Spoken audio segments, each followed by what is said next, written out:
Thank you. I don't know if you guys could hear that. Said your meeting is being recorded. I didn't know it did that.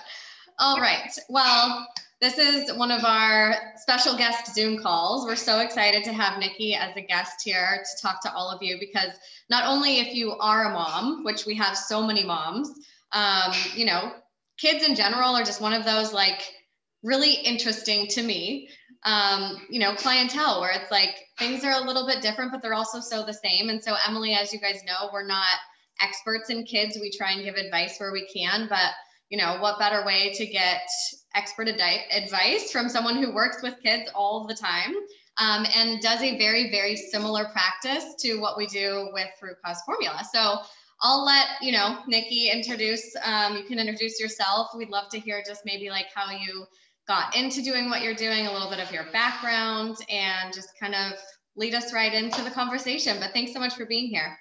So fun. Thank you for having me.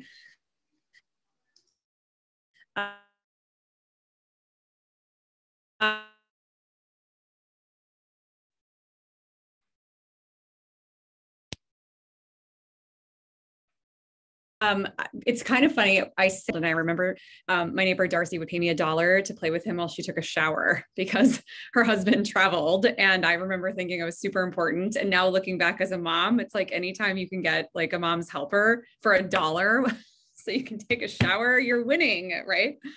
But I'm the oldest of 4 kids and the oldest of 17 grandkids on one side and 14 on the other. And I'm 43. So like the Babysitters Club books, I don't know how old you ladies are or how young, but I started the Babysitters Club in my neighborhood and I was the president and the treasurer and all the things, and kept a journal, you know, for every family that I babysat. And at the end of the day, I kept these journals and I actually dug them out a few years ago to share with my girls who thought they were hysterical. And I counted there were 55 children in our neighborhood.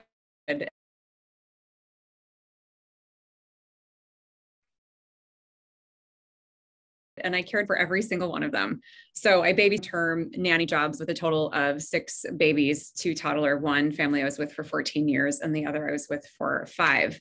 So the family I was with for 14 years, I was actually with them when I first started my practice. So these kids are in college now, which is crazy. I don't feel old enough to have that be the case, but it is the case. And so I got a lot of experience just not getting frazzled by small humans and also not getting frazzled by their parents, which I realize is a kind of a bigger deal even. And I didn't know that I was sort of prepping myself for what's considered like normal or average, if you will, you know, like what normal or average behavior looks like, or normal or average sleep patterns look like inside of your kids are just who they are, right? There's this individuality, which is why I love what I do so much.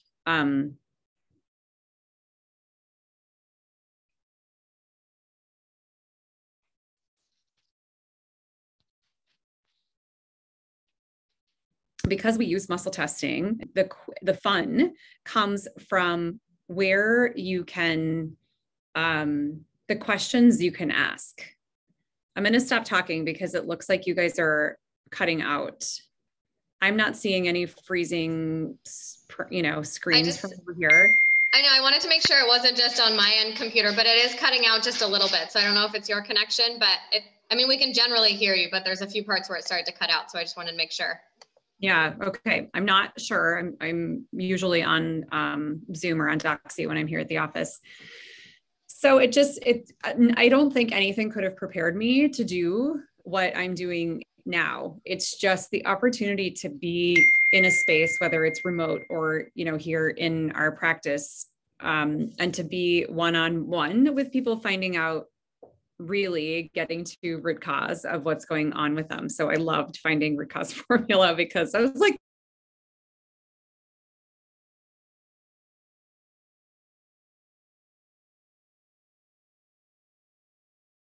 they're my people.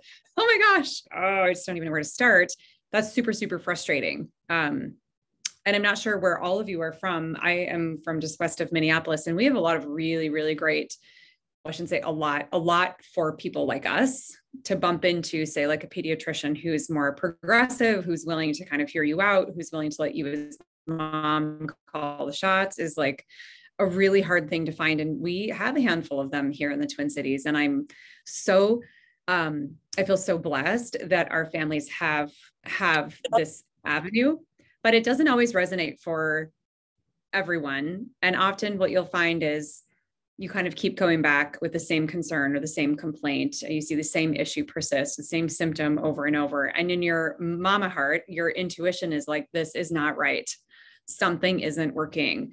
And you like, you know, how many times can you slam your head against the garage door before you're like, I'm just making myself crazy. You know, and I think it kind of starts with that question of taking a discovery call and listening to a mom who's breastfeeding, who's, you know, I've been in these shoes. This was me, right? I was avoiding grains and dairy and fruit, and then I'm pregnant. And then this baby is throwing foods off, and then you have the baby, and then the baby can't eat eggs, which is like the pregnant mama's food. And, you know, then you get down this funnel of like, I don't feel like I can eat anything. How do I sustain this human? Like, I'm all they have. And it's overwhelming. So the moms will call and say, like, I just don't know at the end of the day, what am I supposed to eat and what's going on with my baby? And I've tried this rotation and that elimination, and they're like frazzled and fried. And it's so hard to watch that. So hard. So a lot of times that's just what I'm seeing coming in online. And at the end of the day, I'm a little bit like, on one hand, what's between, you know, you and an initial visit to actually find out what's causing the issues your baby is having, or, you know, what foods you do need to avoid for that baby if you're breastfeeding. And it, you know, it just starts there and, you know, just kind of, it's like a tumbleweed, right? If it's not handled there, then you're handling issues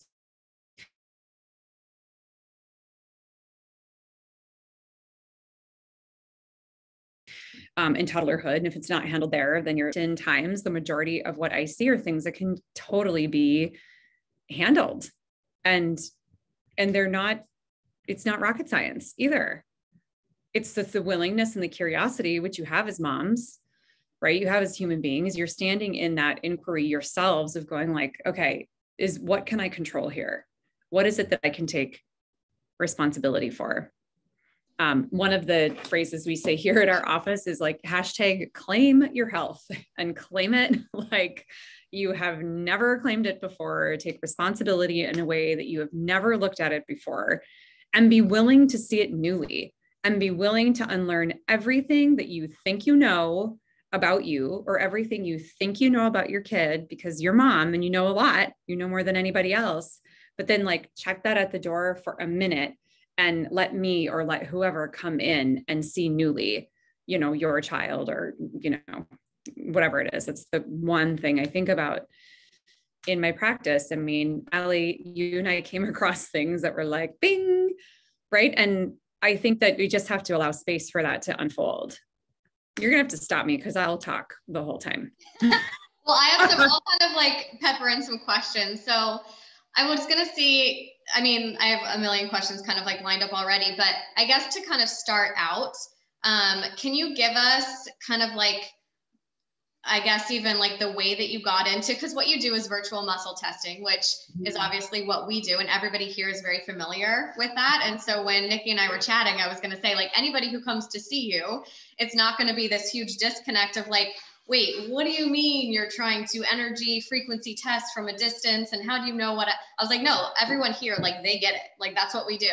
So it's really just, as you said, kind of unique to find someone else that practices similarly to we do in the way that Emily tests. So how did you get into that part of it? And how do you feel like that like gives you almost like just such a more clear answer? Because you were comparing to like a pediatrician. It's like, okay, a pediatrician normally, even if they're on the holistic realm, you know, like our pediatrician is great. I absolutely love him, but like, I love him for certain things. Like he actually did say, well, we could do a stool test. And I was kind of like, what? You know about a stool test? You know what I mean? But like what you're doing is even just like exponentially more, you know, fast track to really finding the root cause of what's going on. So how did you figure out that that was kind of the way that you wanted to practice, especially for kids? Yeah, well, for so many reasons. So I'm 43 and I've been in the holistic health industry here in the Twin Cities for 23 years. When I was 20, sorry. When I was 20, I became a neuromuscular therapist. I was a biology pre-med student, super unhappy with university schooling, really needed to check out of reality for a little while. And really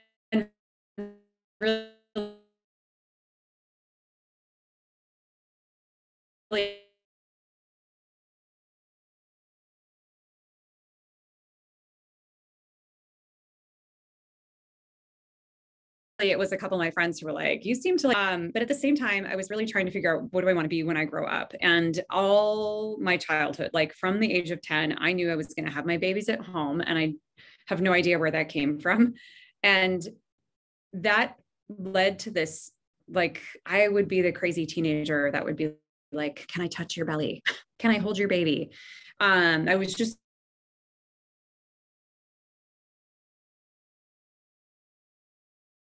I was super drawn to practice. I could get any baby to settle down, and I didn't get worked up over them. So starting a bodywork practice at 20, and then a few months later, discovering the world of what a birth doula was on my way to looking at, becoming a chiropractor or a midwife, was like, oh my gosh, this is amazing, because all I'm actually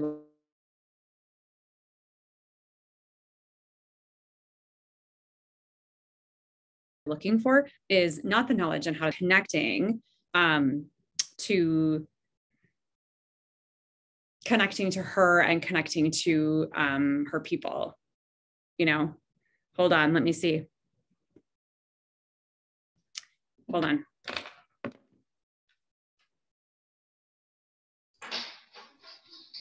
Yeah, I was going to say, we got to figure out something with the sound because I don't want to miss anything. I know everybody doesn't want to either.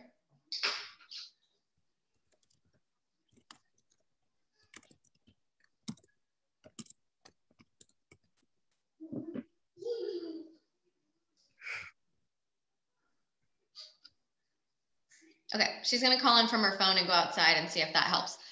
She can answer this, but age range wise, I feel like she works with anyone from, gosh, I mean, just newborn, like trying to troubleshoot breastfeeding issues and things, up to 13 years old or so. I think, what did she say? I know that someone was saying that she was working with her. I think she was 13. So I think she sees a wide range of people. But obviously I'll let her kind of chime in.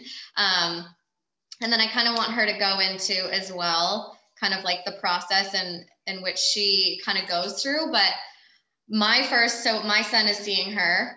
We just started working with her. And the very first initial session was literally her going through, a lot of the foundations, like what do we need foundationally? And then dosing wise, she's also doing exactly the same thing. So I'm not kidding when I say it was literally me as you guys, except on the other end. And I was just like, this is wild because yes, we met at Cellcore and Eco, but like that was the first time we've ever met. And I didn't really know why I was so drawn to the way that she was practicing, or like why I really wanted to see her, because I considered seeing Dr. Jabin, who is also phenomenal. And obviously I've met him as well, but something about the way that she was, I don't know, just speaking about her practice, I was kind of like just drawn to, it's like exactly like we muscle tested for each other or something, because she practices so much like we do in our program. I mean, it's just pretty wild.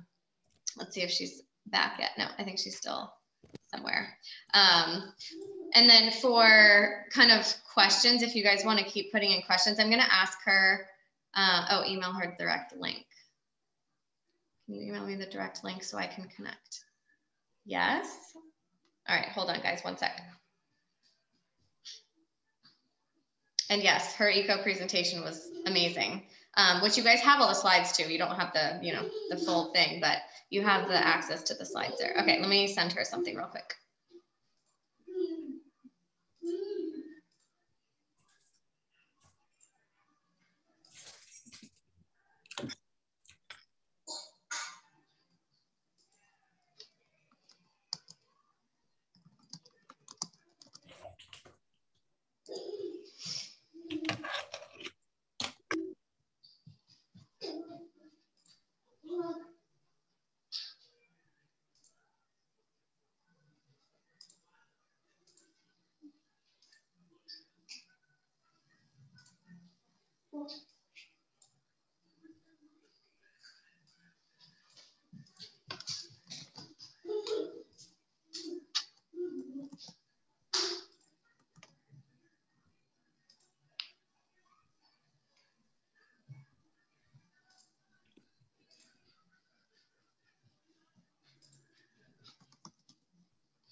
see if that works. But while we're waiting for her to kind of come back, how are you guys doing? When we ever do like guest calls, it's always like, okay, but also I wanted to ask you how everybody's week is and all the things. And then we catch up on the forum. But how's everybody feeling?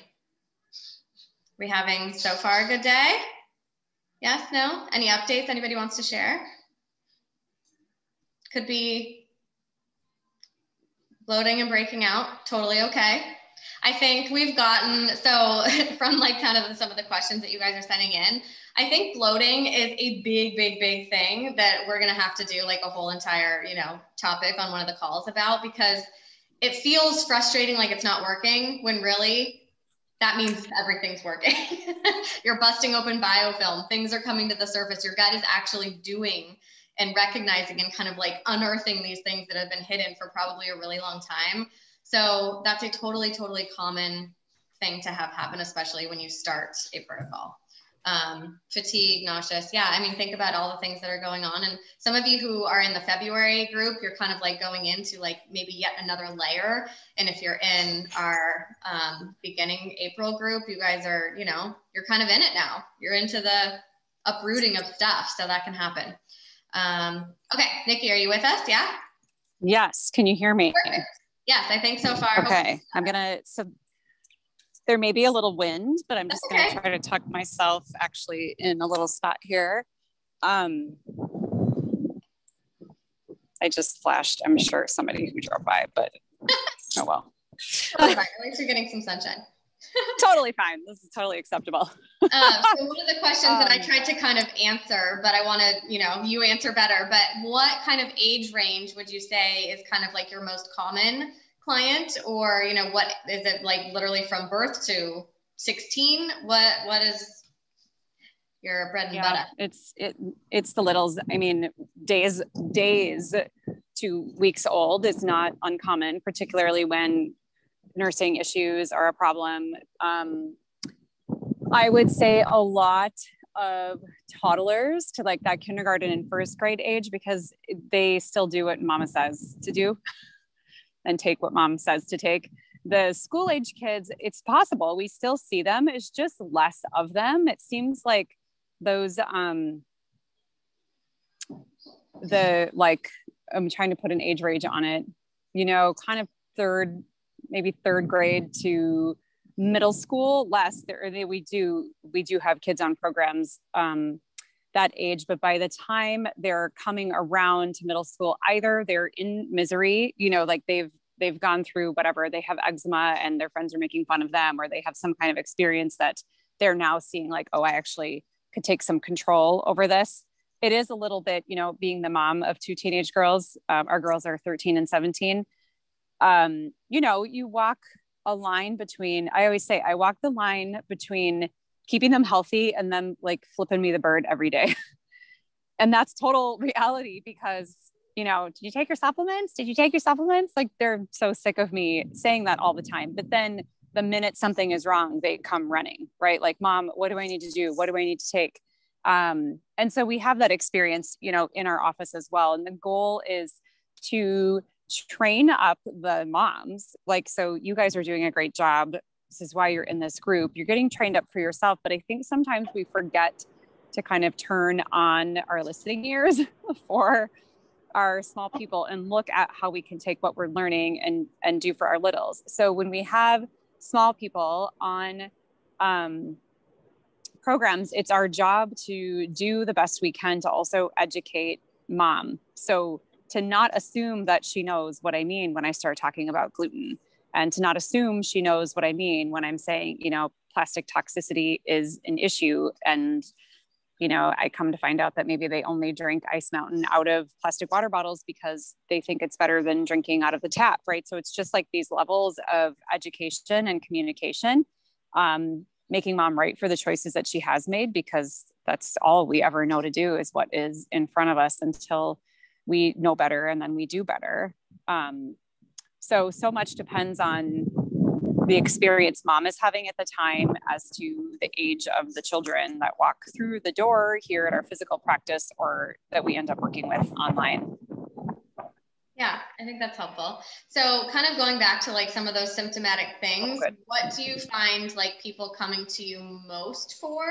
And then also like at what point, because I think as moms, I mean, it's like you're so confident in so many things, but oftentimes we second guess ourselves, or at least I do, is like, okay, am I overreacting or is this normal? You know, especially as a first time mom, it's like you don't know what you don't know. And so when would be an appropriate time, even if it's something like, you know, rashes and eczema, it seems like, okay, well, maybe that'll go away and I'll just wait it out. Or like, you know, at what point do you say like, okay, look, I really feel like I need an extra set of eyes on this, no matter what it is?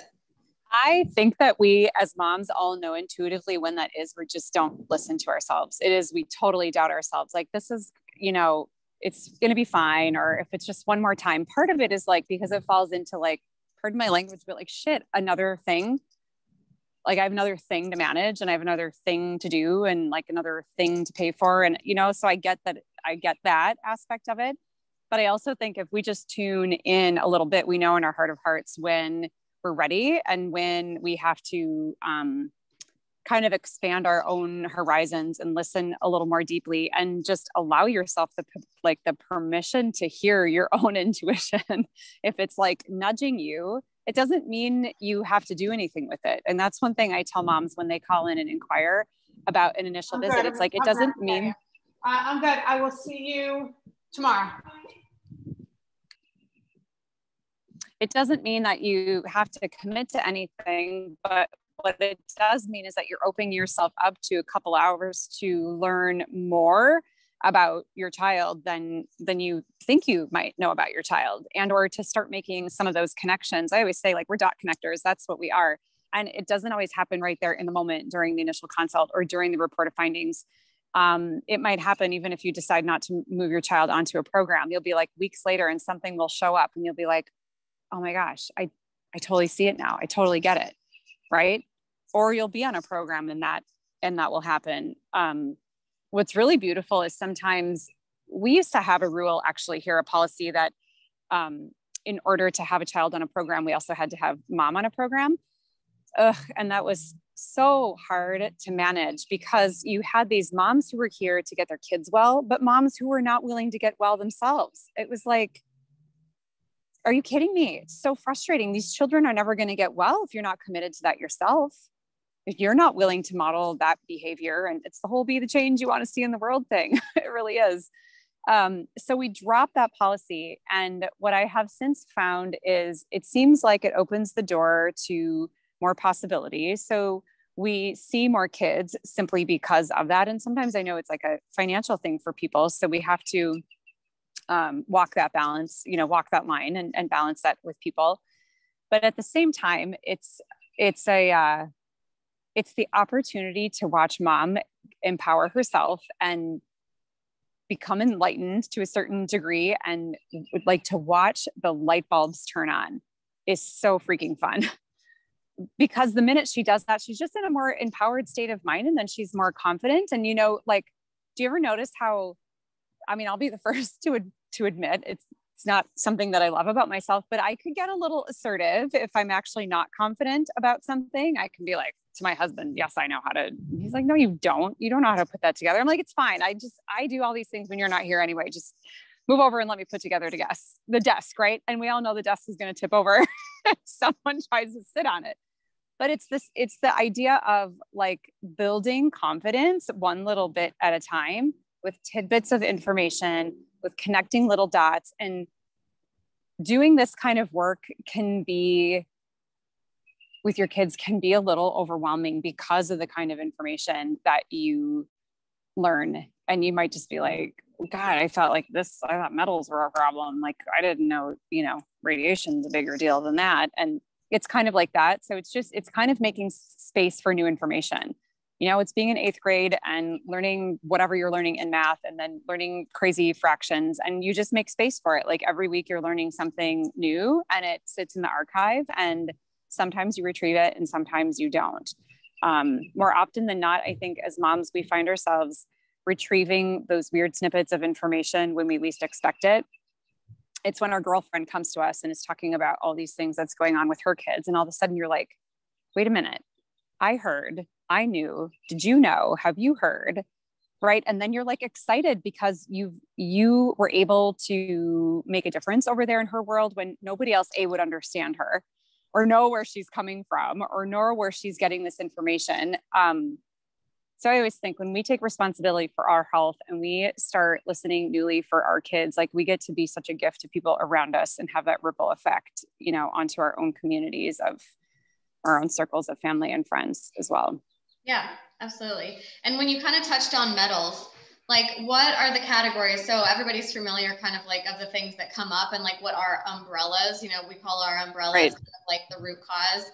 And it's, mostly things, well, there's 10 of them total, if I can remember them, all of them, I don't know, but, parasites, metals, chemicals, toxins, Lyme, hormones, all of these kind of like underlying root causes. Mold is a big one. So like can you go over kind of I'm assuming you're, testing all of those same things, but like, what are the most things or like commonly that come up that you seem to be kind of like actually, triggering or not triggering a kid behavior wise, eczema, all that? Mm-hmm.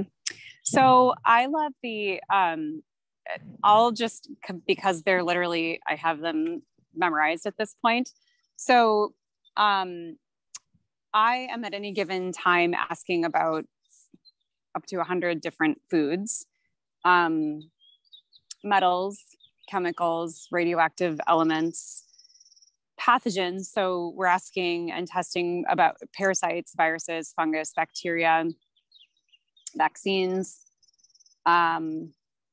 emotions. We deal with some emotional stuff. We get a lot of information about emotions. It's just, it's really just asking the question. And we actually, in our initial visit, or our initial consult, we actually look at, there are 3 causes to the loss of health. So physical, chemical, and emotional. And I literally test each body for like, where are they at in terms of that percentage? Because it makes a huge difference in what I will recommend for them or to them, or even if I'll accept them as a client, because if they're not willing to do the emotional work, or if they're not willing to, it's not like, I won't work with you if you're not taking your kids to a chiropractor. It's not that, but it's if your kids like don't have access to like playing outside. And I was doing an, Instagram, I don't know, a story. I forget what you call these things. The other day, because someone had asked me like, well, how long does it take for kids to bounce back? Well, it completely depends on the kid.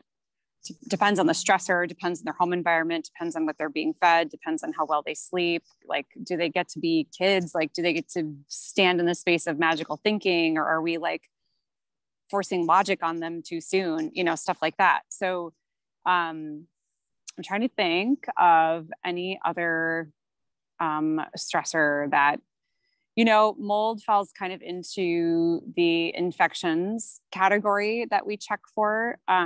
Lyme and the co-infections we check for, but we also look for like, where are the energy breaks in the body? Because if I always give this really, really simple example, and there's something called the Krebs cycle, which to be honest is like super over my skis even. But it's just in how the body's producing energy. So if we do a really good job of getting our balanced macros in, right? So our healthy fats, our colorful carbs, and our clean proteins. And let's just say there are like two bridges to like making and converting great energy in the body. So one of them being getting those macros in. And so we eat them and they come in, so they land. So there's that. And then they have to create fuel to then fire up our system. But if either one of those bridges are broken, then we become, the story, the little engine that could, right?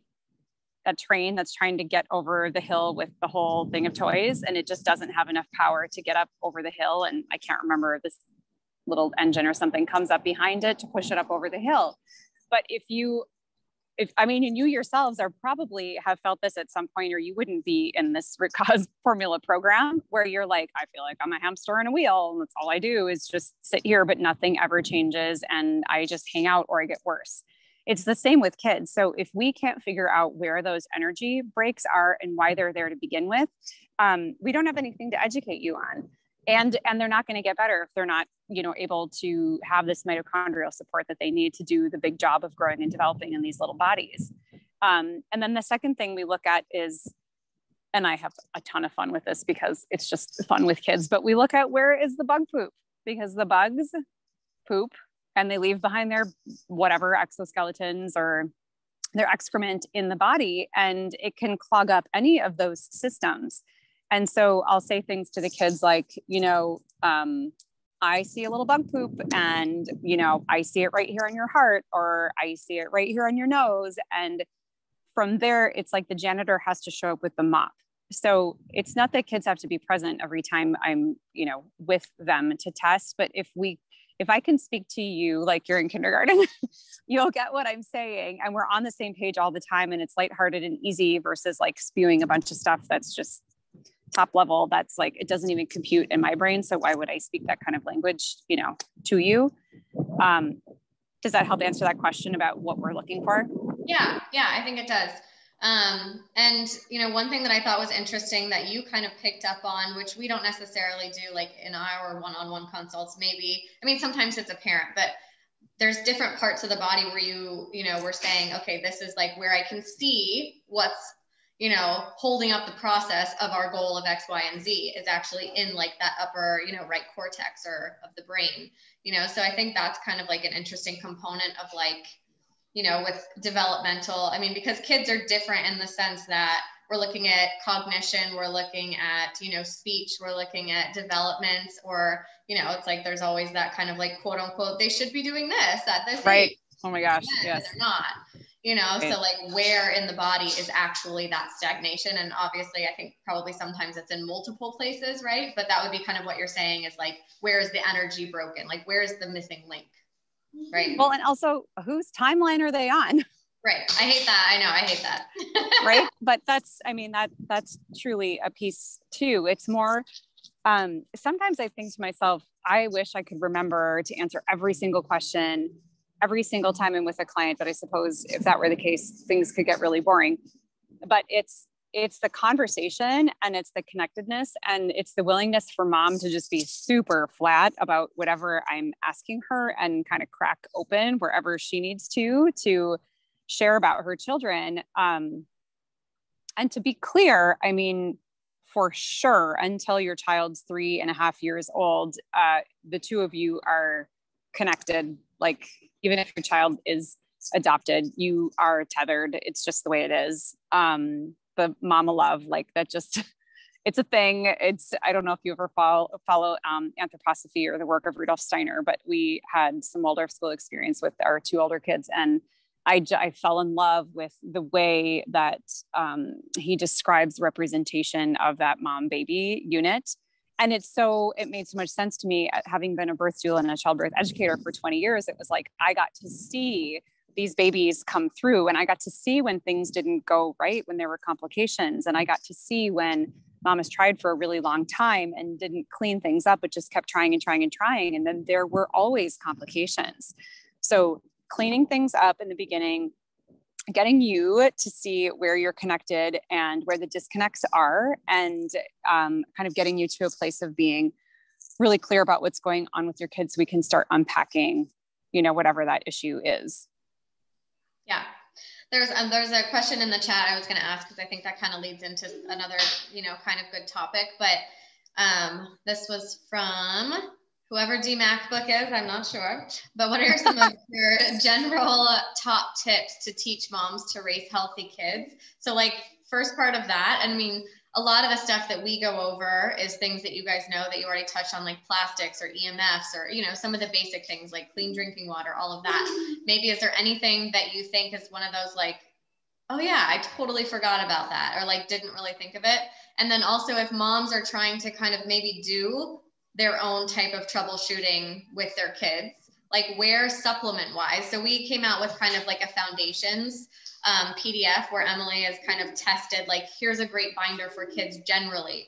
Here's a great, way to start opening up those drainage pathways. generally speaking? Obviously, you know, it's hard to kind of put out something that's like a one size fits all, especially for kids, because there's such a wide range. But do you have any tips on, you know, if it's eczema, if it's picky eating, if it's speech? I'm sure each one is very different, but like, where does someone start? Or is it like, just work with someone because it's way too hard to figure out what that child needs, especially if you're not a practitioner? I don't know. I think that's a catch-22 in terms of just like, it's kind of what I call at-home healthcare, to be honest, because there's so much that we could do that just falls in line with kind of simple, basic, healthy living, which is like, how much are they outside? How much are they allowed to really move their bodies like freely outside of recess and the structure of scheduled, you know, routines and sports and camps and things like that? And, you know, that comes, I always, you know, it comes with a price. Like, we were in a place where we just couldn't afford to do those things, but I did have time. So I could just go plunk down at a park and let them play. Right. So you've got to kind of find, space for that, like that non-structure side of it, or that soft rhythm or routine. I think water goes a heck of a long way. Most of our kids are dehydrated. So water, movement.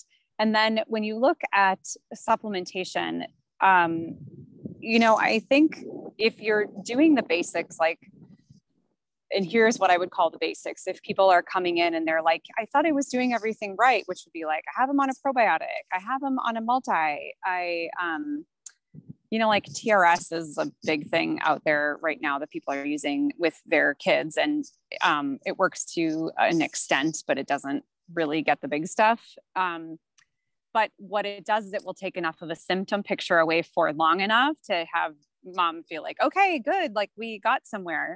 And it's not a bad choice. It's just, it won't get to the root cause of the issue. So when we're doing these things as moms, I know I'm looking for the absence of symptoms in my kids, right? I'm like, okay, good. Like, their energy is back and the rash is gone. Okay, we're winning.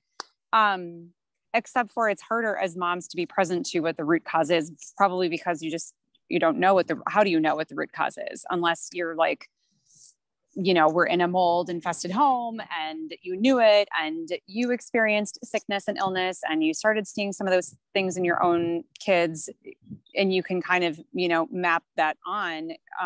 It's just kind of a guessing game from there. But I love the idea of touching on drainage. Drainage is like one of my favorite topics. It's simple things like, you know, a couple Epsom salt baths a week. Like, that does wonders. That can just do total wonders. I love that my 5.5-year-old just knows, I'm like, Odin, it's time for a bath. And he goes and does the whole thing himself. And he leaves up to me the choice of what essential oils I'm going to put in that tub. But there's a little scooper I found on Amazon, this little thing that looks like a little like aluminum, like tin garbage pail, and it fits a 20-pound bag of Epsom salts. So it doesn't like go with any sort of decor or anything, but it's right his size and he can take the lid off and he scoops it in. Oh yeah, now I'm seeing the chat pull up. How much Epsom salts for kids? You know, I think it's about a cup. He's 5.5, you know, I would say a quarter to a half cup for sure, especially if you're filling a bathtub. So that can be a really easy thing to do at home. And sometimes we do forget the simple things and we kind of want to dive in deep. I think if you are, here's my thought is, if you feel like, okay, I've tried everything to handle the fevers, or I've tried everything to handle the rashes, or we've been to 3 practitioners and nothing seems to be changing, the boat is being missed 100%. And chances are it's probably has more to do with like the 2 of you than it does just the child. That's one thing where I see things can get missed when you're working with kids. If you can't kind of pull the parental / guardianship conversation into it, you really might be missing something big. So it's just vulnerability, you know, like, I know that's not a comfortable place to stand most of the time, but it really is like, you know what, I'm just going to ask because this is showing up and it's loud. And I'm pretty good at speaking in code. like making it up on the fly. How do I say the thing I have to say if the kid is standing right next to me, or, you know, it's like, here's a Post-it, mom, typing it out on the computer, you know, like, I'm going to text you now, because you got to be able to ask certain questions and find answers to certain things. I think sometimes practitioners are just afraid to ask because what if I step on toes, or what if I piss her off, or what if it's not the goal. The goal is to understand what's going on with your kids. The goal is to help you unfold that. It's like unpacking is like my favorite word. Because if you don't keep looking, you're not going to find it. If you don't keep asking questions, you're not going to get there. Yeah. And I think oftentimes it's, you know, how I feel sometimes is like, it's like you want to know, but like a part of your brain is like, I don't want to know like something that could have been something I did or didn't do, because I then know. like this guilt factor. But at the end of the day, when you really just like remove that part of your body from yourself, like Nikki asked me some really great questions, and, you know, some of them, like I was telling a friend of mine, like how our session went and how great it was. And when I said some of these things back, my friend was like, well, how are you? Like, is that okay? Like, are you okay with that? And I was just like, you know, it's interesting. Like, I didn't really take it like so personally, or like the way I didn't feel a big guilt, you know, around it. It's just like, it is what it is. But again, you know, I've been doing this kind of thing for a long time. It's just new to handle it like with my kid. But one thing I do want to ask you, because it's come up a few times in the chats with different questions, but can I ask you maybe like a rapid fire of like, what do you see as the root cause most commonly with this issue? I mean, a game. Sure. Probably going to be different, but like, you know, for example, you know, this question was, what might be the root cause most commonly with febrile seizures? Oh my gosh. Or I that mean, can be, anything, yeah. That can be tricky. I've seen mold, vaccines, metals, and sometimes like it can even, I don't want to say like just be a chemical, because chemical seems to be even a bigger deal sometimes, but those are, I would say, the top 4 things that I see around seizures. Okay. What about picky eating? Definitely like a gut dysbiosis thing. Parasites can be behind that. And by gut dysbiosis, I mean typically just some sort of bacteria imbalance. But then also for those guys, you for sure have to touch on the emotional side. Interesting. Pans and pandas? Trauma. I would go to trauma first. I mean, anything goes, right? But these are the... Yeah. And you have to know, like, we're asking these questions kind of for every issue that we're unfolding. So like the body has an opportunity to say, and sometimes the thing that can be hard for parents is to understand that the body will heal in layers. And sometimes it's over here going like, I've got this thing, I'm not unlocking it because I don't want you to know about it. I'm not telling you, I'm not ready for it. Or it'll test, but it won't test for any handling. And so it's over here like a carrot, like, haha, like someday you're going to get to me. But just knowing it's there and knowing that we can tap into it is pretty powerful. But if you can't figure the thing out, go to trauma or emotion every time. Yeah. And that's similar to how you guys know how this works, you know, for you as well, is like virus might show up or Lyme might show up, but we're still in the phase of drainage and like barely getting to parasites. Like it's not going to be ready, but we know that it's there, it's showing up, but it's just not there. So similar. Root cause for thyroid issues? Same goes for adults as for children. If you can keep in mind that the thyroid has 0 tolerance for grains or sugar, that's a really good place to start. With kids, I would go to like the food dye aspect along with that. You know, supplementing is one thing, and there's just really no canned answer for that. And lots and lots of things can trigger a thyroid, but those are like your quick go-tos if you're like, I suspect thyroid. And here's the deal, 3 or 6 weeks of that is not going to cut it in most cases. So if you have a kid that's just like, Mom, there's something stuck in my throat, or just like, it's so itchy right here, or I have this burning thing, or it's stuck, or something stinging me, or you might even notice that they'll be like a little bit swollen right here. That's just like telltale. It doesn't always mean it, but telltale thyroid stuff. Even if it's not like picking up anywhere, we'll do muscle testing and it won't come up as like an active organ. But one of the tricks I'll do is I'll have kids, like if they're, they're over the phone, I'll have them to start do like jumping jacks or like just jumping up and down like crazy for like 30 seconds or so. And almost always that will stress out the thyroid enough to then where it will test as active. Interesting. It's like a sneaky, it like hides. Yeah, that's cool. How about root cause with nut allergies diagnosed at 1 year old? Ooh, I'm going to go to mold and parasites, but vaccines kind of show up in that realm too. Yeah. Chronic hives and MCAS. Ooh, that's a juicy one. So parasites, histamine issues, sometimes there's like a C. diff connection to that one. I've seen, did I say mold? I think so. Yeah. I mean, it can kind of be, but also it's interesting.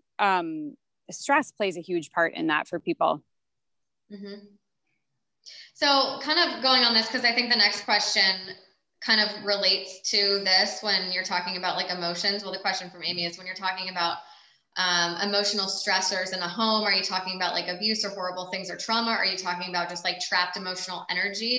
What kind of emotional things are you talking about? But then one thing that kind of like came up, in our consult was like, yeah, a big part of what could be going on is emotional, but then like, how does the emotional from mom can even transfer to baby? Like talk about kind of how that whole thing works. Cause we talk about emotions being a huge part of, an inhibitor to healing for whatever reason.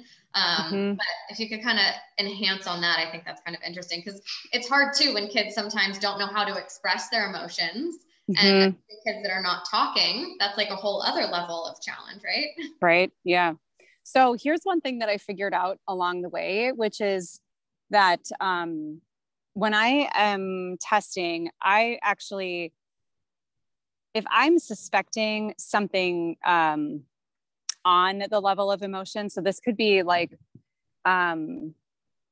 in my line of training as a clinical master in nutrition response testing, there is a hand mode that we use, one of the hand modes that we use to test for stress. And they refer to it as brain. Like, so the brain is experiencing some stress. You might be like, oh, you're in front of a screen too much, or, you're just too tired or something like that. But what I, have picked up in the last 12 years are a few little nuggets, which, sometimes the brain mode will test, but we're like 4 supplements in and it's still not handling. And so that tells me that it's not even such a,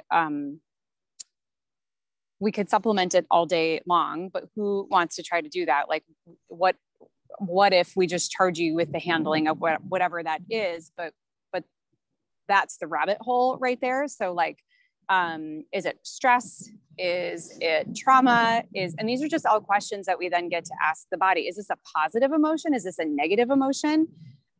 Where is it stored? We can like, where is it coming from? Who is it coming from? Is it yours? Is it someone else's? Like that is just such a deep hole that we can go down. And that's what I mean about kind of the really be willing to get authentic and be willing to, it doesn't matter what it is, right? It just matters that we can find the thing that's triggering a response in the child, and understanding is that's just half the battle right there. And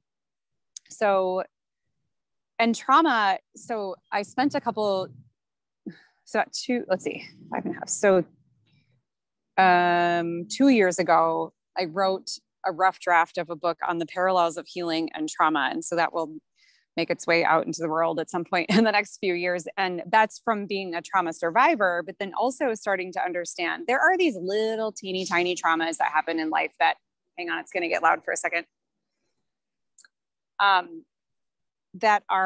It can be just the way that someone looks at you for a second that can just sort of like, just rattle your cage for a second. It can be, my mom and dad wouldn't let us ride down this one trail on our bikes, this regional trail, until we were like 12 or 13, because back in the 80s, there were like streakers that was like a thing.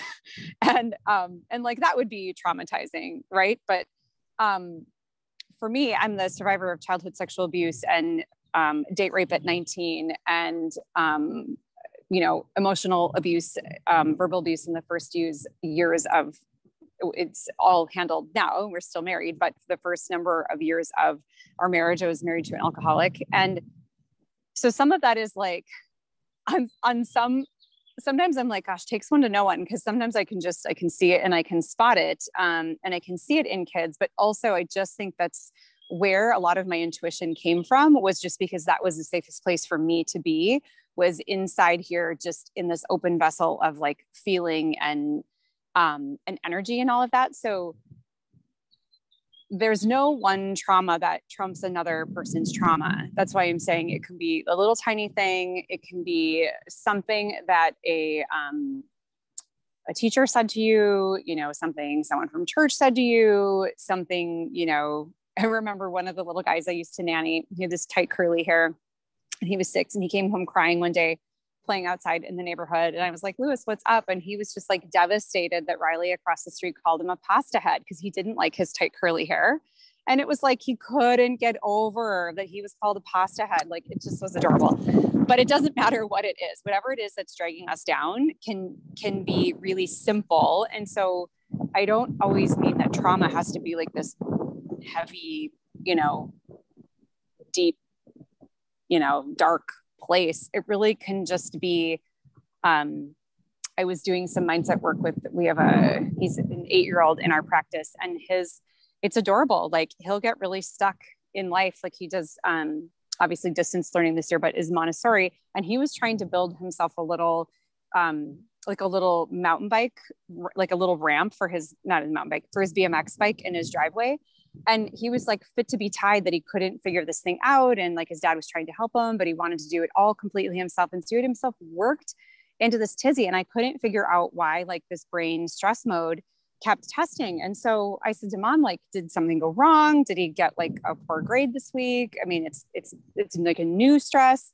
It's just like, the only thing I can think of is like, he gets really stressed out about his bike. Sometimes he has these big ideas and big dreams, and he can't always like process through how to do it. And so, no shit, that is the thing that tested. And so when we brought it into balance, I was like, buddy, so what did you just notice when you were in that balance for the thing that was stressful to you? And he's like, it's so weird. It's like, when I open my eyes, there's so much color out there that I can see with my eyes that I couldn't see before. And I'm over here just pitter patter, melty little heart going like, that is all that mattered to that guy. And it's the thing that made the difference, him connecting the dots and him sort of seeing that for himself. And then it took that stress response away from the body. So this is what I'm saying. It doesn't have to always be supplemented. If we can get to the bottom of whatever it is and uncover it, like, that's so dreamy. So is that what you mean when you balanced it? Once it was balanced, it was just actually like addressing it and talking it through? Yeah, it's just handled. Yeah. Okay. Yeah. Yeah. I mean, it's kind of like, when we have like in your session, we ask you guys to kind of like do this and come back to like ground zero, or if there's a trapped emotion that comes up and we clear it. I mean, it sounds like it's very similar. And like, I often forget, like, they're like tiny humans, right? They're not like something completely different, although it feels like that in certain ways. Right. Okay. 2 more kind of root cause questions, and then we can switch gears, but ketosis pilaris or eczema? You're asking for root cause of those? Yeah. Like, what is commonly, is it gut related most of the time? Ketosis pilaris, like glyphosate, gluten, essential fatty acids, and eczema, almost always parasites with some sort of toxin. And for parasites, like because, you're a Cellcore fan as well, but like, if you have a pulse, you have parasites, is that kind of what you're seeing with kids? Is that very, very common, or is it a little bit less? It's common enough because you have to take into consideration the whole picture. So I always tell people, and just so my phone is now on red. So if I suddenly disappear, it's because my battery went dead. Okay, we can wrap it up. I am enjoying my little moment out here in the sun, though. I will have to admit, it's far better than being inside. So the one thing that I always tell parents is like, so sure, like if you have a pulse, you have parasites. We all have parasites, but I always tell people it's like, You know, when you see those bumper stickers that say coexist, that's all you're looking for. You're just looking for a happy coexistence, and they're winning right now. You're not. That's why they're testing. Does that make sense? Yeah. Yeah. And then last one, speech delay. Speech delay. Well, like recently we had Lyme as kind of root cause. I see heart stuff. I see birth trauma a lot. I see birth trauma a lot with any sort of delays. And then you look at like, what are kind of the neurotoxins that are occurring in the home? I mean, you have those parents who look super put together, but the thing they won't tell you is that they're like smoking weed every night. And that can occur as a neurotoxin to that toddler who's not, you know, developing in some aspect. It's like, yeah. And then, so with mold, just because this is the question that came up, how does mold usually typically show up in kids? Oh, that can be really tricky. I see a lot of fatigue, just like, I'm so tired. I'm just, like, kids aren't tired like that unless they're just tired for that, you know, like they didn't get enough sleep or they were out in the sun too much or they're dehydrated. So kind of just that, like, so tired, have like a really hard time paying attention. And they're not the kids that are bouncing around the room. They're like, Mom, I can't hear what she's saying to me when she's talking, like that, like, kind of hard to connect the dots, I would say.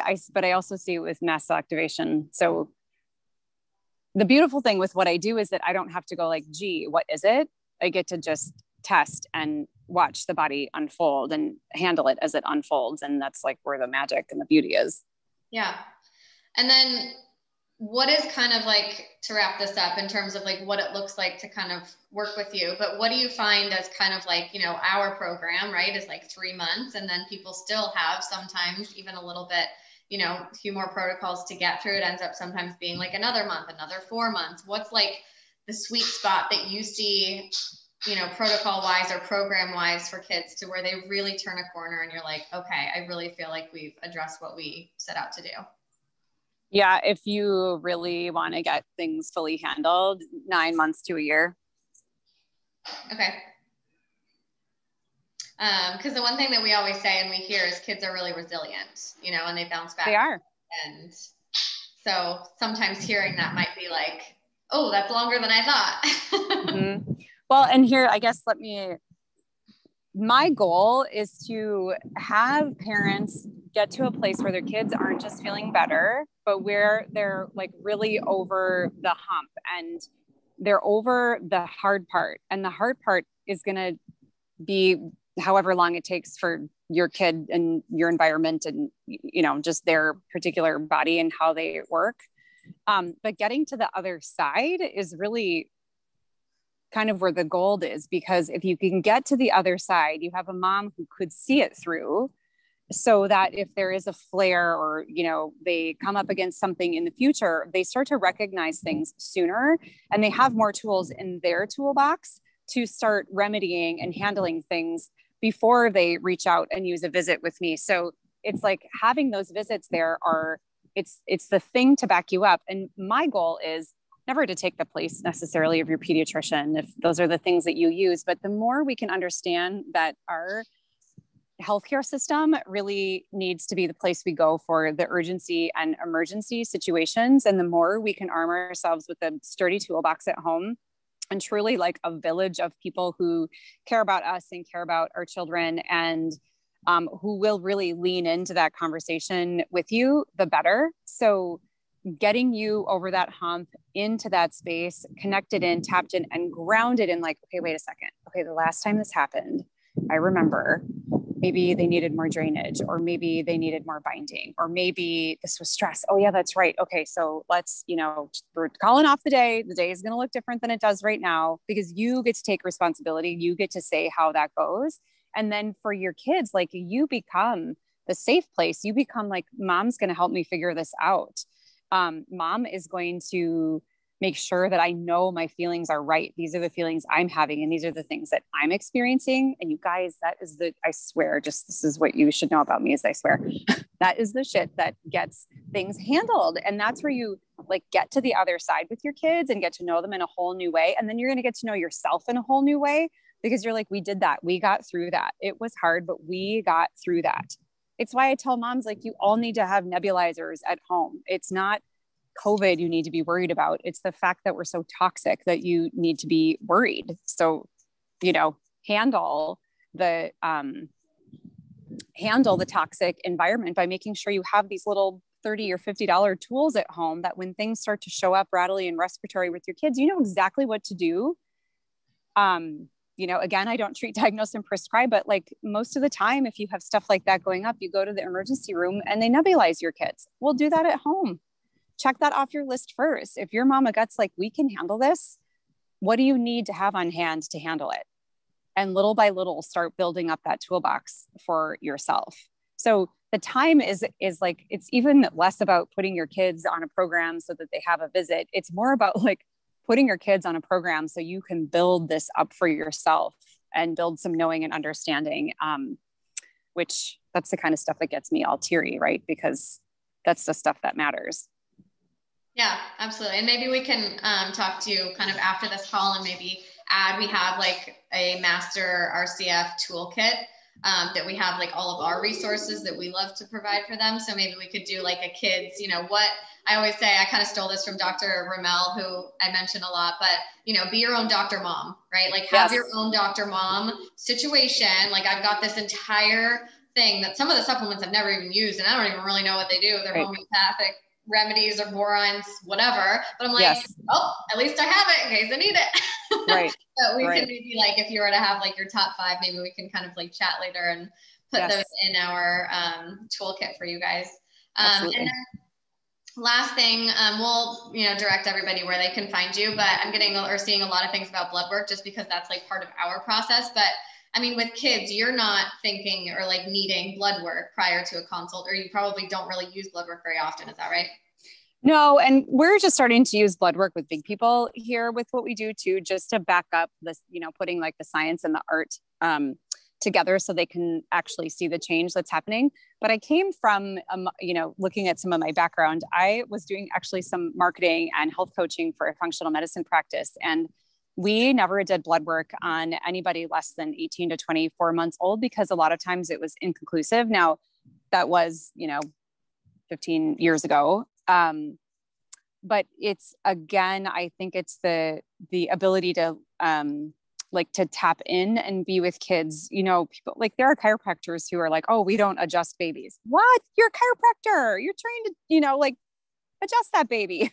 So I think it's more about just being confident and being comfortable and knowing how to connect in and test these kids when they're in the room. I mean, this is part of what I was talking about at Cellcore. Like sometimes we're on the table or we're under the table or we're on the floor or they're in my arms or they won't let me touch them at all. And so I'm testing them like remote while they're on the other side of the room.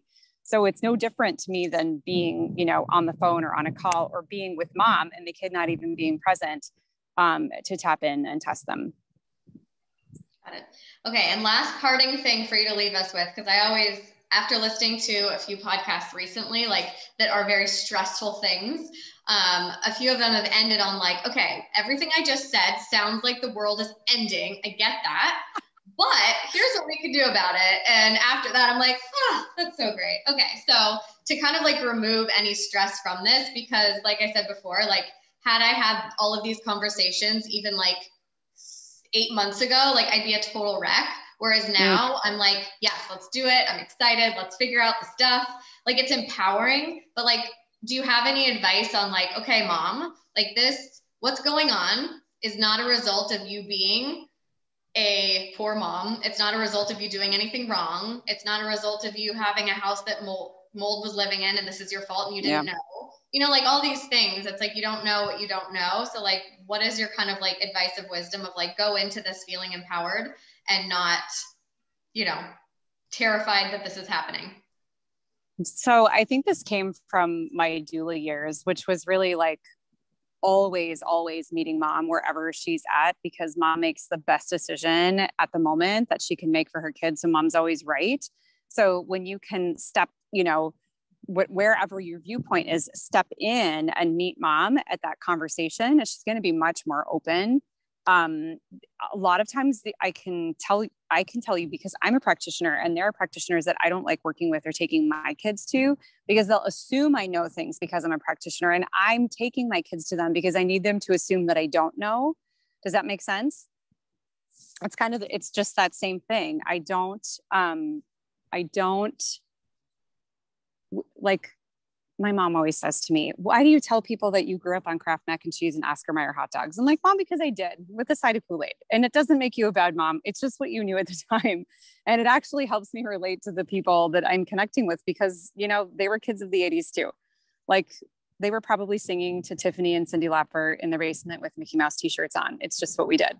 So to just get over there with moms and connect with them and know that you're all just doing what you know to do with what you have. And by the way, kudos to you that you're even participating in conversations like this.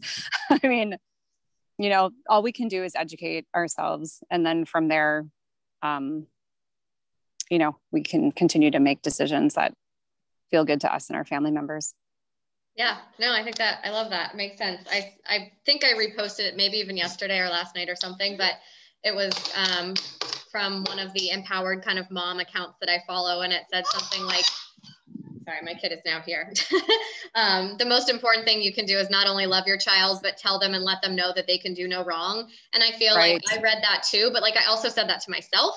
And it's like, look, there are a lot of things that we cannot control, and we're all doing our best. And the main thing is that, like, if you want to get help, it's out there.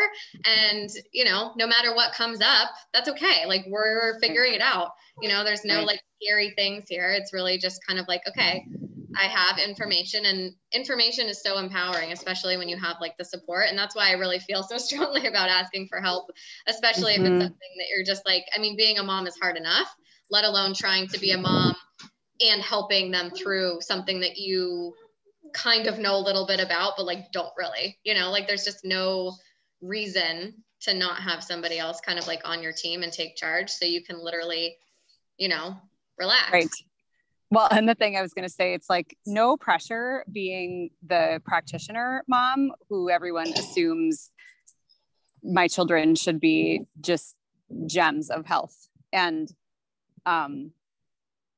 that's not the case. Are they healthier than most kids? They are, but, you know, half of the people wouldn't believe it if they, you know, when I tell them that, you know, my 13-year-old tests for Lyme from head to toe. They're like, no, she doesn't. Like, look at her, she's fine. But do you know what I mean? It's like this, like, what lens are we looking at our kids through, and that understanding. I will tell you this, because some of you may identify with this. So my kids are 17, 13, and then our little caboose is 5.5. And my oldest daughter at 17 says, Mom, you know, what's interesting is that Annie and Odin are much healthier than I am. I can see it. And even at my 17-year-old was, you know, much healthier. I was doing the things that nobody was doing when I was 26, which isn't a fraction of what I would know to do now or know to put in, you know, in a pre-pregnancy or pregnancy or breastfeeding or toddler state. And so that's just that interesting thing. Like, you learn what you learn, and you know what you know, and you put in what makes sense, and you put in what's sustainable. First of all, let's talk about that. Like, there is just what works for a time, and then you just might have to set something aside for a minute. We have a mom, one of the kids that was the picture that I used in my presentation, Allie, the one with the mast cell activation. So, like, you know, the rash from head to toe. She's got 2 very, very active children that we are starting them on, actually something new that we're testing for Cellcore, some good brain support. And she's like hell-bent on not putting them on medication. And so it's a long walk, because they are about 18 months apart, and they kind of run her life. They're 5 and 6.5. And watching her interact with them, like, I get tired, right? So every once in a while she'll come in. I would say every once in a while, meaning like once every 4 to 6 months or so, she'll be like, I got to tell you, like, I haven't done anything since I just couldn't. It's been a week and a half, and they haven't had a single supplement. They haven't had you know, and I can just tell. It's like, okay, but they're living, they're thriving, you know, everyone's been fed, everyone's had good sleep. And then it's those moments when over there it occurs, like the wheels have fallen off her bus, where I'm testing her kids and going, you know, what's interesting is like nothing fell apart in that week. That's not how it would have gone when they first started their program. Do you know what I mean? So we're building resilience. We're building their ability to bump into the storms out there in the world and weather them more effectively on their own than they ever could have imagined when they first came in. Does that make sense? Like building up and then having that break, or the, oh my God, I thought we ordered gluten-free pizza, but it turns out it wasn't. And, you know, nobody threw up and nobody had a meltdown. And that's what you're looking for, are those little wins. And so I think it's really important to look at, like, you really have to look for the silver lining, and you really have to give yourself some grace. And you really have to just kind of create that sense of hope for yourself and your kids that what you're doing is the right thing. And like, we're pretty hard on ourselves, and that doesn't work for anybody. No, it doesn't, because that creates stress and that can transfer. Like the more it's right. That we stay calm. And they're just sponges. So they literally just pick up on, like, there's nothing that breaks my heart worse than having to look at mom and they're like, why is it still happening and why? And it's like, it's stress. And oh my gosh, like they just sponge right off of us. It's so hard. Yeah. You know, what we're dealing with now too is, like I said, you know, the way our marriage started out, we had two little girls at the time, one who was super present to what was going on, and the other who didn't have a clue, but I know emotionally sponged. Right. And so here they are as 13 and 17-year-olds and like dealing with dad stuff with their dad, my husband, right. You know, we're having all these come to Jesus moments because they remember and they tap in, or they see the ramifications and some of like the choices they make or things that they say are from fear. Right. So you just have to be willing to like open up and, you know, it's just, it's like it starts with you and your willingness, and they'll follow suit. Absolutely. Yeah. My son, I did not think he was paying attention to me because I was just asking my husband what he wanted for dinner. And one of his animal noises that he does and his favorite is chicken. And I literally was like, babe, do you want chicken for dinner? And Asher's in the corner going, right. I'm like, I didn't even think you were listening to me. Like you just, you know, it's like they literally just absorb everything. So the more that we can just kind of like break down those walls and like normalize what's happening, or like normalize having kids that are not doing all the things, and that's okay. Right. Because so many times as a new mom, you feel like, okay, at however many months they crawl, at this many months, they're supposed to be walking. Okay, he's not walking by 12 months, like complete train wreck, you know, and like, that's not helpful. So the more that we can like have open dialogues of like, kids are not going to be like, they're on their own timeline. And that's, you know, what our pediatrician, why I love him so much, he was like, okay, so maybe he didn't do all the things on the app that you downloaded, but like he did them for him, like he, on his timeline, this makes sense. And that's the important thing, you know? So anyways, okay, well, we could chat forever. We will let everybody know where they can find you, how to book an initial session. So you can do an initial session, right? And you do a follow-up the next day or after that. Do you want to give people just really quick, like how it works to work? Yeah, it's usually, I mean, the goal is to do the report of findings within a week. It depends on the week. Sometimes we're a few weeks out, and then sometimes like today there was a cancellation. So there was an opening, you know, so it really does depend. But we do like to schedule them right away if we can. And now that I'm saying this, I can't remember if our new scheduler will allow you to schedule both your initial consult and your report of findings, but I would say do that if it allows you to, if you're scheduling online. And if you can only get that initial consult scheduled and you want to do that, then we'll just schedule that manually with you or send you a specific link to do that. So you can do an initial session and then you can decide, okay, based on your recommendation, here's what came up. Here's what I think we need. Here's how many sessions. And then you can choose to go that route. Or if you're like, okay, I actually figured out a ton from this, or, you know. Yeah. Some people learn a lot, and they're like, whoa, if I can just kind of implement the things I didn't know that I now know. And then sometimes we see those people a few months down the road, and sometimes it was just enough to remedy, you know, like remedy what they needed to get handled. And then too, you know, what we recommend really does depend on what we find. If I just find that someone is just kind of sitting in the 100% emotional, and, you know, there won't be anything that we can do for you nutritionally if the emotional piece isn't completely covered. So then we just have to look at, like, is that going to happen, you know, from working with us, or do we need to connect you with someone to handle the emotional stuff? And then let's circle back in 3 to 6 months to see. So, you know, we'd be pretty frank about what comes up there too. Awesome. Okie doke. Well, thank you so much. I feel like this Thank is you, ladies. and always fun to talk through, especially kind of like the rapid fire root cause stuff. It's like connecting the dots is literally exactly how you put it, is that's what you do. We connect the dots. Yeah. And it so much fun. Yeah. So, all right. Well, thanks, ladies. This will be recorded and uploaded, and then you know where to find Nikki. And yeah, we'll talk to you soon. Thank you. Awesome. Thanks, ladies. Bye.